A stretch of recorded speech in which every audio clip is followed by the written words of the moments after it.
سلام الاخوات، كي دايرين؟ لاباس عليكم؟ نتمنى تكونوا بخير وعلى خير. مرحبا بكم في قناه ديريس عزيزه. اليوم ان شاء الله نشوف واحد الكيك بنكهه الحامض كيجي جديد في المذاق، ونبداو على بركه الله. المقادير: عندنا 6 البيضات، عندنا حامضه معصوره، وعندنا هنايا 2 كيسان ديال السنيده ما عامرينش تعتبر بكاس العنبه، وكاس وربع ديال الزيت. وعندنا هنايا حامضه محكوكه. وهنا عندنا خميره ديال الحلوى، عندنا 3 الخمارات من وزن 800 غرام. وعندنا الدقيق غنعطيكم عبار كاس العنبه، وفي صندوق الوصف غنخلي لكم مقادير بالغرام. ونبداو على بركه الله. شتو خديت هنا البيض، غنضيف ليه السنيده،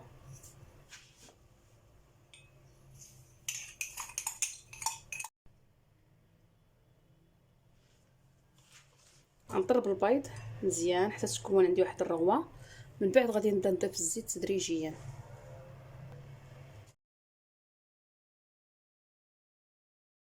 هنا كيف كتلاحظوا بعد ما تكتف لينا البيض زاد في الحجم ديالو، غادي نبداو نضيفوا الزيت تدريجيا مع السطراب.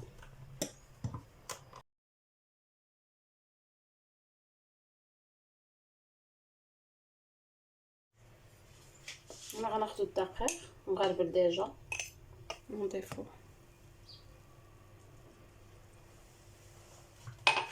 مع السطراب.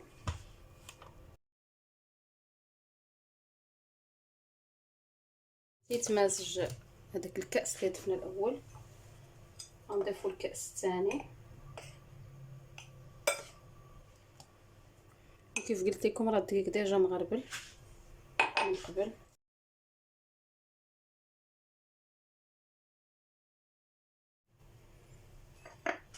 الان في هذه الاثناء غادي نضيفو الخميره. عندنا هنا 3 الخمارات من وزن 800 غرام.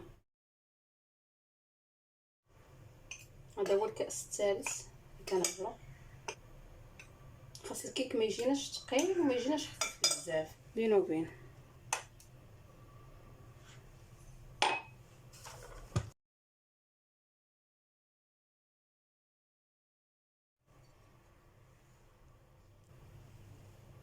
ضفنا الحامضه اللي حكينا، وغادي نزيدو عليها كاس ديال الدقيق. هذا هو الكاس الرابع ديال الدقيق.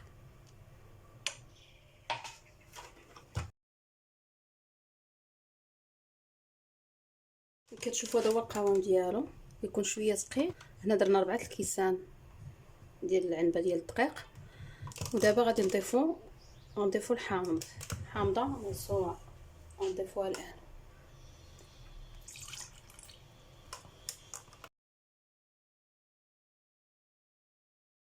هذا هو القوام ديالو، كيكون على هذا الشكل هذا، ما يكونش ثقيل بزاف باش تجينا الكيكه مهويه وخفيف.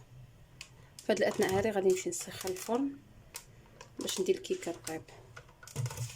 غنشعل عليها من الفوق ومن التحت، وغنخدم الفونتيلاتور باش تجيني محمره مزيان.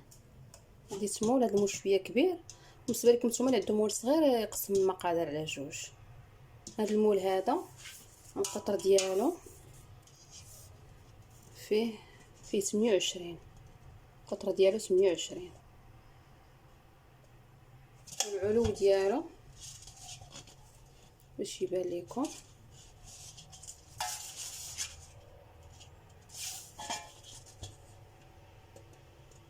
فيه 10. هذا العلو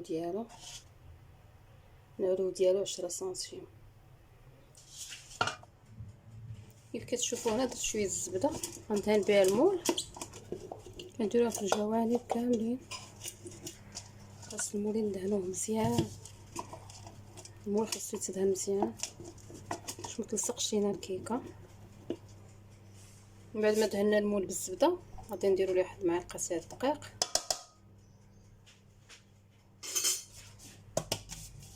غنمرروها على الناس. هاد الكيك راه كيجي زوين هكا في الفطور، في الكوتيل، الوليدات كيجي رائع. نتمنى انكم تجربوه وتردوا عليا في التعاليق، وما تنسونيش من جيم وبارطاج وابوني ولايك باش يوصلكم كل جديد.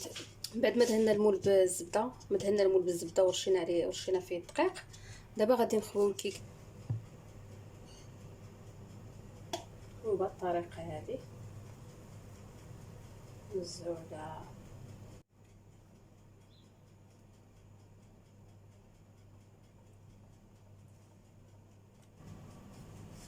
وهذا هو الكيك بعد ما فرغناه في المول.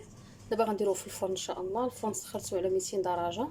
ملي غنخشي دابا الكيك غنهبطها ل 180 درجه فوق ولتحت، ودرت الفونتيلاتور باش يجيني قاد في الطياب. وهانتوما معايا باش تشوفوا النتيجه اخيره. كيف كتشوفوا البنات انا قلبته، ها هو الكيك ديالنا ان شاء الله تيبرد. غادي نقطعو نوري لكم كيفاش جا من الداخل.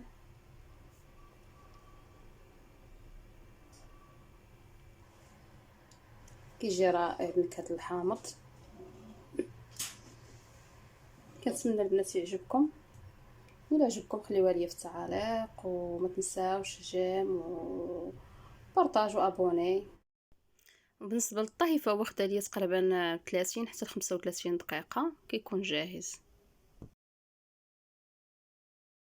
دابا ان شاء الله غنقطعوا الكيك بعد ما برد شويه، خا باقي سخون. نقطعوا لكم باش تشوفوا.